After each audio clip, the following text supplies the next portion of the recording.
What's going on, college football fans? This is your instant breakdown. Auburn taking down the Baylor Bears, and then Georgia Tech going to Colorado on the road, taking care of business as well. Both of them fourth quarter games, man, to the very end. I absolutely love it. If tonight's any indication of this weekend, obviously we know the big time games. We're going to be very entertained. So get your popcorn, get ready to go. We'll be breaking down both these games right now. My instant reactions, instant thoughts of both the big time victories on the road. The big thing for both teams, we're going to start with Auburn first, and then we'll go to Georgia Tech and their win. But the first things first, mobile quarterbacks. It is a premium in college football and high school football in the NFL, and it was on full display this evening. Haynes King, an absolute beast, a warrior. We're going to talk more about him with their breakdown. And then obviously Jackson Arnold in his first start there for the Auburn Tigers did not disappoint with his legs either, man. Really fun to watch those guys making plays all game long and really putting the team on their back when it comes to running the football. All right, let's get to the Auburn breakdown first. Auburn takes care of business, goes on the road, wins 38-24 against the Baylor Bears. I'll be honest, I thought Baylor was going to win this game. I liked what Baylor is bringing back this season. Sawyer Robertson, some receivers, the defense, Dave Aranda, obviously like him as a head coach, at home, Friday night. And then just a lot of questions about, what Auburn is going to look like, most at the quarterback spot. I know there's a lot of good feelings about the defense, the offensive line, obviously the receivers, but a lot of negativity in fall camp around Jackson Arnold, man. They hustled us. We saw the videos. We saw Hugh bitching about his quarterback and throwing his hat in the air and, he's going to the wrong guy and all that. Just a big hustle, man, because he looked pretty damn good. And let's start off with that position first, the quarterback position.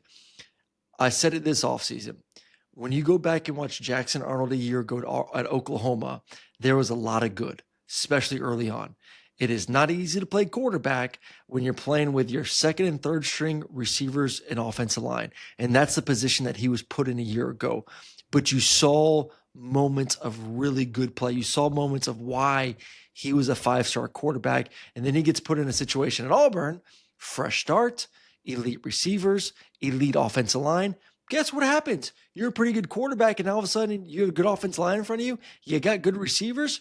You're going to play a little bit better. You're going to play with some more confidence. We saw that tonight from Jackson Arnold, and I love the game plan from Hugh Freeze. The run game is always easier to get going compared to the pass game. There's just a lot more that has to happen. Protection, routes, obviously accuracy of the quarterback, timing with the quarterback and the receiver.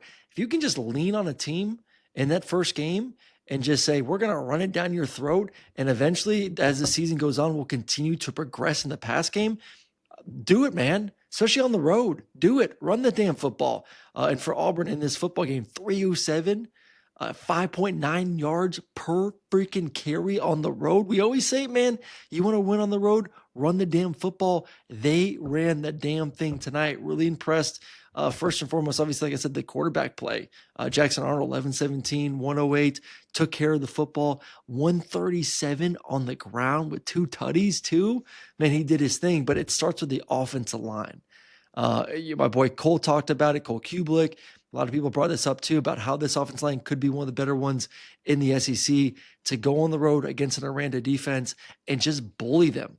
I mean, absolutely bully that defensive line for Baylor was, I'm not going to use the word shocking because I did hear enough this offseason about how good this offensive line for Auburn could be. But still, man, to witness it on a Friday night, first game of the season, those dudes just absolutely mauling the Bears over on the defensive side. So kudos to the offensive line, the running game, the running backs, and obviously Jackson Arnold. And like I said, this is still an offense, in my belief, that has some of the best receivers and maybe one of the better receiver cores, not just in the SEC, but in America.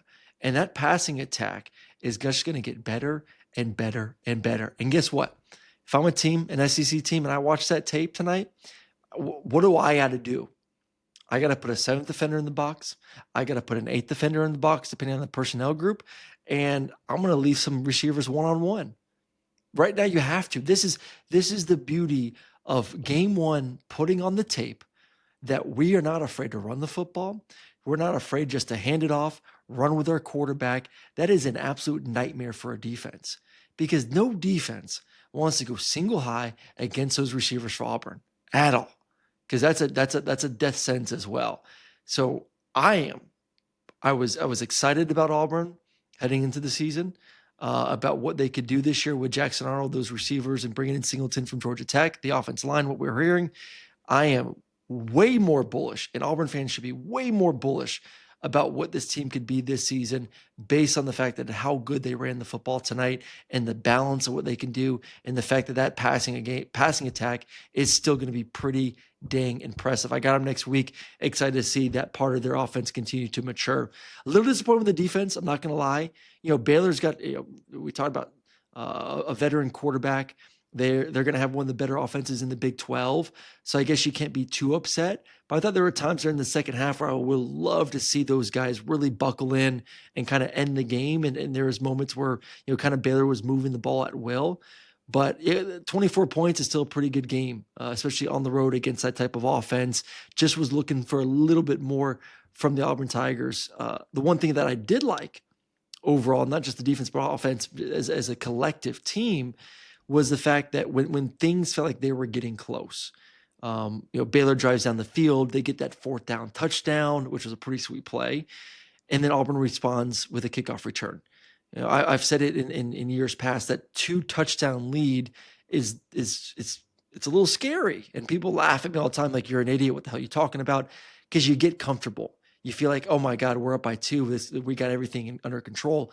All of a sudden, a team scores, and then all of a sudden they get the momentum, and your butt gets a little bit tight on your sideline because it's a 1-score game all of a sudden. And Auburn just never let the gap fully close, man. They just kept responding and responding and responding. Every time Baylor felt like they were back in the game, bam, Auburn would make a play, whether that was in the special teams or offensively. So, man, that's a sign of a really good team, and a team that can make some noise this season in the SEC. So good job by Auburn, Hugh Freeze, and Jackson Arnold, obviously. For Baylor, I still like him, man. A little disappointed in the defense tonight, but you got pushed around by a really good offensive line. I don't know if you're going to see as good of an offensive line in your conference, and I still believe that they're going to have one of the better offenses in the Big 12 as well. So still one of my contenders in that league when it's all said and done.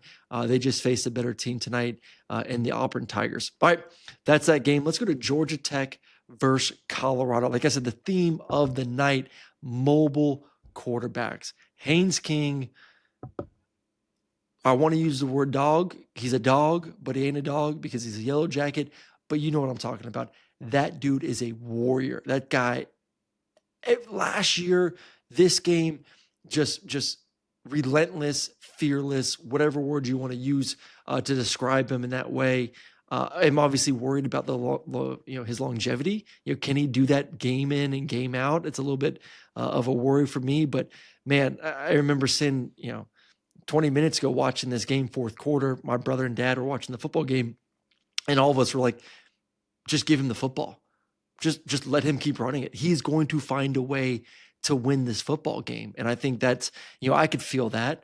My dad and brother could feel that. I guarantee you the football team, his teammates, his coaching staff, they feel that, man. Like, how powerful is that to sit back and say, just give my dude the football? I can name a number of guys that we've had that feeling about over the past decade plus. Cam Newton obviously comes to mind. Tim Tebow comes to mind. Johnny Manziel comes to mind. Guys like that, where you're like, just put the ball in their hand. They're going to find a way, especially with their legs, to be creative and get the ball in the end zone. He's just that type of competitor. Obviously a physical runner, has the speed on top of it. Really impressed. But what he did tonight, Georgia Tech 320 yards rushing. Obviously, not the start they wanted. You can't come in there this season have 3 turnovers. The bad interaction between the quarterback and running back, the snap over the quarterback's head, that kind of got botched around a little bit. And then the interception, you got to start off cleaner. I think they will get better when it comes to that category going forward. But I love their team speed. You saw it a year ago, and obviously you lost Singleton to Auburn, who we just talked about. But Jamal Haynes, speedy. They got some other speedy guys that you can get some jet sweeps to. So, like, the lateral sideline to sideline, man, I love watching this offense. And Haynes is obviously improved dramatically as a passer from his time at Texas A&M, and then obviously his toughness in running the football. So it's just really cool to see how the mentality of a head coach and a quarterback can be so infectious to that football team on both sides of the football. So it was a gutsy win, gritty win. Really impressed both sides of the football there for Georgia Tech, but mostly by Haynes King, who I released my top 10 quarterbacks in college football earlier Friday. Was, I think, my number 7 or 8 quarterback heading into the season, man. Really, really excited to see what he can do within this offense this season. For Colorado, man, I'm not disappointed at all. I thought Caden Salter played really well. I thought he ran the ball extremely efficiently at times. I thought he made some really big time throws as well. And I thought they played better on defense than kind of I was expecting. Like, yeah, Georgia Tech's gonna get plays. Georgia Tech's gonna get explosives. Georgia Tech's gonna run the football. They're that good in the schematics, and what they do is just, it's unbelievable. It's so much fun to watch what they can do schematically to get guys in space, to create confusion, and to create leverage on defenders when it comes to blocking, to allow running backs to get to where they need to get to, or quarterbacks to get to know where they need to get to. But for them to hold Georgia Tech to 20 points to almost the end of the fourth quarter, I know some of that's on the fault of Georgia Tech with some of those turnovers in the first quarter, but still really good performance defensively. Like I said, I like Caden Salter at the quarterback spot. The running game looked improved. The receivers are going to be good. So, they're not going to be as explosive as they were a year ago, no doubt about it, but maybe they're better as a whole. I don't think they're going to reach the record they had a year ago, but it's going to be a little bit more of a balancing act of defense is going to have to play like similar to what they played tonight. Obviously, Caden Salter is going to find ways to win you a football game. So I'm Dion, man, like, once again, it's hard when you say like, oh, you're not going to have as good of a record, so you're moving backwards. I think he's still building Colorado in the right direction. You lost 2 superstars. You lost a Heisman Trophy winner. You lost a quarterback that, was in the 5th round, but I still think it was a second round, third round quarterback. That's a really good quarterback when it comes to college ranks. So that's not easy to replace, but things seem to be progressing. The fans, it was packed, great environment. So shout out to the Colorado Buffalo fans for showing up in a big way and making a difference throughout that ball game. So congrats, Georgia Tech. Congrats, Auburn. Awesome victories. Great way to start the season, especially on the road. Man, that's tough, man. You haven't played a game yet. You're going on the road, hostile environment. Got to find a way to win. They both come out with the W. So, like I said, to start the show, man, if that was any indication of what this weekend's going to be, Ohio State, Texas, Florida State, Alabama, LSU, Clemson, Alabama, Florida State, the list goes on. I mean, Notre Dame, Miami. It is going to be a fun week 1. It is going to be an excellent football season in general. And I hope that you stay tuned with us here at the Mac and Murray College Football Show. Subscribe, like, we appreciate you following us and all the love. Go follow us on social media as well. We're posting clips all day tomorrow throughout the season as well, each and every week. You can find us at the Mac and Murray College Football Show, both on Instagram and TikTok. Well, I hope you guys enjoy the rest of your night, and I hope you enjoy your Saturday. I'll be doing more of these instant reactions all day long. Talk to you later.